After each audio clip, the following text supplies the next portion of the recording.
Hi everyone. ഇന്നത്തെ വീഡിയോയിലൂടെ നമ്മൾ നോക്കുന്നത് പി എച്ച് താന്നു പോയ, അതായത് നമ്മൾ നേരത്തെ ഉള്ള ഒരു വീഡിയോയിൽ പറഞ്ഞിരുന്നു നമ്മളുടെ ബയോഗ്യാസ് പ്ലാന്റിന് വേണ്ട അല്ലെങ്കിൽ അത് നല്ലതായിട്ട് വർക്ക് ചെയ്യാൻ വേണ്ട ഒരു ഒപ്റ്റിമം പി എച്ച് എന്ന് പറയുന്നത് 6.8-നും 7.5-നും ഇടയിലാണ് നമ്മൾ പറഞ്ഞിരുന്നത്. ഇനിയിപ്പോൾ നിങ്ങളുടെ ബയോഗ്യാസ് പ്ലാന്റിലെ പി എച്ച് 6.5-ലും താന്നു പോയി കഴിഞ്ഞാൽ ആ ബയോഗ്യാസ് പ്ലാന്റിലെ പി എച്ച് നമുക്ക് എങ്ങനെ ഈ 6.8-നും 7.5-നും ഇടയിലേക്ക് കൊണ്ടുവരാം എന്നുള്ളതാണ് നമ്മൾ ഇന്നത്തെ വീഡിയോയിലൂടെ നമ്മൾ നോക്കുന്നത്. അപ്പോൾ ഇതിൻ്റെ പ്രശ്നം എന്ന് പറഞ്ഞാൽ പി എച്ച് 6.5-നേക്കാളും താന്നു പോയി കഴിഞ്ഞാൽ it may not work properly, biogas production കുറയാൻ ചാൻസ് ഉണ്ട്. അപ്പോൾ അങ്ങനെ വരാതിരിക്കാൻ നമ്മൾക്ക് ഈ പി എച്ച് എന്ന് പറയുന്ന ഫാക്ടർ എങ്ങനെ നമ്മൾക്ക് ഇൻക്രീസ് ചെയ്യാൻ പറ്റുമെന്നാണ് നമ്മൾ നോക്കുന്നത്. അപ്പോൾ ഇതിനായിട്ട് നമുക്ക് ചെയ്യാൻ പറ്റുന്ന ആദ്യത്തെ കാര്യം എന്താണെന്ന് ചോദിച്ചു കഴിഞ്ഞാൽ നമ്മൾക്ക് ആൽക്കലൈൻ നേച്ചറായിട്ടുള്ള മെറ്റീരിയൽസ് നമ്മൾ ഡൈജഷനകത്തേക്ക് ആഡ് ചെയ്യുക. അപ്പോൾ നാച്ചുറലായിട്ടുള്ള ഒരു മെറ്റീരിയലാണ് വുഡ് ആഷ് അല്ലെങ്കിൽ നമ്മുടെ ചാരം എന്ന് പറയുന്ന സാധനം. ഈ ചാരം നമ്മൾ ഡൈജഷനകത്തേക്ക് ആഡ് ചെയ്യുമ്പം ചാരം എന്നുള്ളതല്ല, ഏത് ആൽക്കലൈൻ സബ്സ്റ്റൻസ് ആഡ് ചെയ്താലും നമ്മൾ ഒരുമിച്ച് കൊണ്ട് ആഡ് ചെയ്യുന്നതിന് പകരം ഒരു 2 kg അല്ലെങ്കിൽ 3 kg ഒക്കെ ആഡ് ചെയ്തിട്ട് ഒരു 2 days അല്ലെങ്കിൽ 3 days റെസ്റ്റ് ചെയ്തിട്ട് അതിൻ്റെ പി എച്ച് ഒന്നുകൂടെ നോക്കിയിട്ട് പിന്നെ നമ്മൾ ആഡ് ചെയ്യുക. എന്നിട്ട് 6.5 ആയിട്ടില്ല എന്നുണ്ടെങ്കിൽ നമ്മൾ ആഡ് ചെയ്യുക. അങ്ങനെ സ്റ്റെപ്പ് ബൈ സ്റ്റെപ്പായിട്ട് മാത്രമേ നിങ്ങൾ ആൽക്കലൈൻ സബ്സ്റ്റൻസ് ആഡ് ചെയ്യാവുള്ളൂ. ഓക്കെ. അപ്പോൾ മറ്റുള്ള ആൽക്കലൈൻ സബ്സ്റ്റൻസ് എന്ന് പറഞ്ഞാൽ ലൈം, നമ്മളുടെ കൃഷി സ്ഥലങ്ങളിലൊക്കെ ഉപയോഗിക്കുന്ന ലൈം നമുക്ക് ആഡ് ചെയ്യാൻ പറ്റും. സോഡിയം ബൈകാർബണേറ്റ് അല്ലെങ്കിൽ ബേക്കിംഗ് സോഡ ആഡ് ചെയ്യാൻ പറ്റും. പിന്നെ ക്രഷ്ഡ് ആയിട്ടുള്ള എക്സൽസ് ആഡ് ചെയ്യാം. ഇതൊക്കെ പി എച്ച് 6.5-നേക്കാളും താന്നു പോയാൽ മാത്രം നമ്മൾ ആഡ് ചെയ്താൽ മതി. ഓക്കെ. ഇങ്ങനെയുള്ള സാധനങ്ങൾ ആഡ് ചെയ്യുമ്പം ഏറ്റവും ഇമ്പോർട്ടൻ്റ് ആയിട്ട് ഓർക്കേണ്ട കാര്യം, ഒരുമിച്ച് കൊണ്ടുപോയി നമ്മളിത് ആഡ് ചെയ്യരുത്. ഒരു 2 kg അല്ലെങ്കിൽ 3 kg ആഡ് ചെയ്ത് കഴിഞ്ഞതിന് ശേഷം നിങ്ങളുടെ ആഡ് ചെയ്തിട്ട് ഒരു 2 or 3 days കഴിഞ്ഞിട്ട് പി എച്ച് ഒന്നുകൂടെ നോക്കിയിട്ട് പിന്നെയും അത് 6.6-ലും താഴെയാണെങ്കിൽ മാത്രം നിങ്ങളിത് ആഡ് ചെയ്താൽ മതി. ഇപ്പോൾ സപ്പോസ് നിങ്ങളുടെ പി എച്ച് 5 ആയിരുന്നു, നിങ്ങളൊരു 2 kg അല്ലെങ്കിൽ 3 kg വുഡ് ആഷ് അല്ലെങ്കിൽ ലൈം ആഡ് ചെയ്ത് കഴിഞ്ഞപ്പോൾ അതിൻ്റെ പി എച്ച് 6 ആയി. ഈ പി എച്ച് 6 ആയി കഴിഞ്ഞ് കഴിഞ്ഞാൽ പിന്നീട് നിങ്ങൾ ഈ ആൽക്കലൈൻ സബ്സ്റ്റൻസ് ആഡ് ചെയ്യാതെ തന്നെ ഫീഡ് റേറ്റ് നിങ്ങൾ കൺട്രോൾ ചെയ്തിട്ട് നിങ്ങൾക്ക് പി എച്ച് സ്ലോലി 6.5-ലേക്ക് എത്തിക്കാൻ പറ്റും. അതായിരിക്കും ഏറ്റവും നല്ലൊരു അപ്രോച്ച്. ഓക്കെ. അപ്പം ഓരോ പ്രാവശ്യവും നിങ്ങൾ ഈ ആൽക്കലൈൻ സബ്സ്റ്റൻസ് ഏതെങ്കിലും ആഡ് ചെയ്ത് കഴിഞ്ഞാൽ make sure you check the P H again and then only you see whether you need to add more or not. Okay. പിന്നെ രണ്ടാമത്തെ ഒരു അപ്രോച്ച് എന്ന് പറഞ്ഞാൽ ഞാൻ മുമ്പേ സൂചിപ്പിച്ച പോലെ നമ്മളുടെ ഫീഡ് സ്റ്റോക്ക്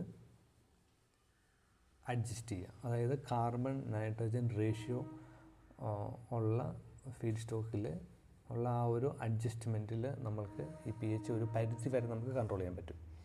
ഓക്കെ. അതാണ് രണ്ടാമത്തെ അപ്രോച്ച്. പിന്നെ മൂന്നാമത്തെ എന്നാന്ന് പറഞ്ഞാൽ, സപ്പോസ് നിങ്ങളുടെ പി എച്ച് കുറച്ച് താഴെയാണ്. അങ്ങനെയാണെന്നുണ്ടെങ്കിൽ നമ്മൾ കുറച്ച് വെള്ളം അടിച്ചൊന്ന് ഫ്ലഷ് ചെയ്ത് കളഞ്ഞാൽ, കുറച്ച് സ്ലറി കളഞ്ഞു കഴിഞ്ഞാൽ, അപ്പം പുതിയ ഫ്രഷ് വാട്ടർ വരുമ്പം ആ അസിഡിക് നേച്ചറായിട്ടുള്ള ആ ഒരു ഗ്രൂപ്പ് ഓഫ് മെറ്റീരിയൽ ഉണ്ടല്ലോ അതിനെ ഒന്ന് ഡൈല്യൂട്ട് ചെയ്യും. അതേപോലെ തന്നെ സ്ലൈറ്റായിട്ട് പി എച്ച് ഇൻക്രീസ് ആവുകയും ചെയ്യും. ഓക്കെ. പക്ഷേ അങ്ങനെ ചെയ്യുമ്പോഴും ഒരു കാര്യം ശ്രദ്ധിക്കണം, നമ്മുടെ ഡൈജസ്റ്ററിനകത്ത് അധികം വെള്ളം ഇല്ല എന്നുള്ളത് നമ്മൾ ഓർക്കണം. നമ്മുടെ ഡൈജസ്റ്റർ ഒത്തിരി വെള്ളം വെച്ച് ഓവർലോഡ് ആയി കഴിഞ്ഞിട്ട് പിന്നെ വെള്ളം ഒഴിച്ച് കഴിഞ്ഞാൽ nothing is going to change. അതായത് തിക്കായിട്ടുള്ള കോൺസെൻട്രേറ്റ് ആയിട്ടുള്ള ഡൈജഷനകത്തേക്കാണ് ഈ ഡൈല്യൂട്ടായിട്ടുള്ള വാട്ടർ ആഡ് ചെയ്യേണ്ടത്.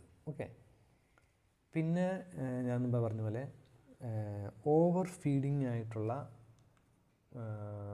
ഫീഡിങ് നമ്മൾ ഒഴിവാക്കുക. ഓവർ ഫീഡിങ് ഒഴിവാക്കുക എന്ന് പറഞ്ഞു കഴിഞ്ഞാൽ നമ്മൾ കണ്ടിന്യൂസ് ആയിട്ട് ഒരേ എമൗണ്ട് ഒരു പർട്ടിക്കുലർ ടൈമിൽ എല്ലാ ദിവസവും ഒരു പ്രാവശ്യം നമ്മൾ ഫീഡ് ചെയ്യാൻ ശ്രദ്ധിക്കുക.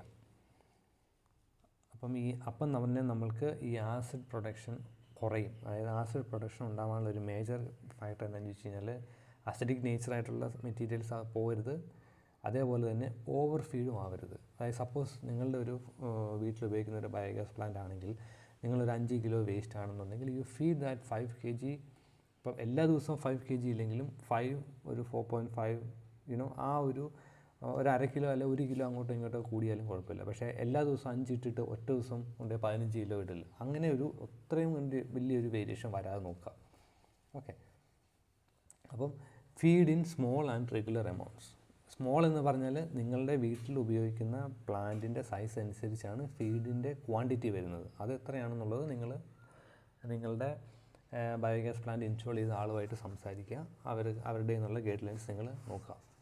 ഓക്കെ, പക്ഷേ റെഗുലറായിട്ട് നിങ്ങൾ ഫീഡ് ചെയ്യുക. അതിപ്പം ചെറിയ എമൗണ്ട് ആണെങ്കിലും വലിയ എമൗണ്ട് ആണെങ്കിലും, നിങ്ങളുടെ ബയോഗ്യാസ് പ്ലാന്റ് കുഞ്ഞ് ബയോഗ്യാസ് പ്ലാന്റ് ആണെങ്കിലും വലിയ ബയോഗ്യാസ് പ്ലാന്റ് ആണെങ്കിലും you feed it regularly the required amount for your biogas plant. Okay, പിന്നെ pH താഴ്ന്നു പോകാതിരിക്കാൻ ശ്രദ്ധിക്കേണ്ട വേറൊരു കാര്യം എന്താണെന്ന് ചോദിച്ചു കഴിഞ്ഞാൽ അസിഡിക് നേച്ചറുള്ള സബ്സ്റ്റൻസ് നമ്മൾ അവോയ്ഡ് ചെയ്യുക. ഇത് ഞാൻ ഇതിന് മുന്നുള്ള വീഡിയോയിൽ ഞാൻ പറഞ്ഞിരുന്നതാണ്. ഓക്കെ, സോ അതിനകത്ത് ഞാൻ ആദ്യം പറയുന്നില്ല. പിന്നെയുള്ളത് ഒരു മോണിറ്ററിങ് ആണ്. pHനെ നമ്മൾ കറക്റ്റായിട്ട് മോണിറ്റർ ചെയ്യുക. അതിനെ നമ്മൾ ഒരു റെക്കോർഡ് വെക്കുക.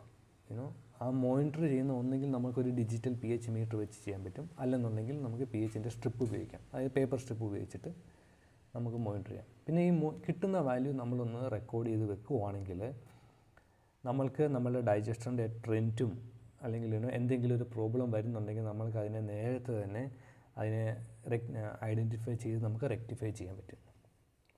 So use pH indicators regularly to monitor your biogas plant.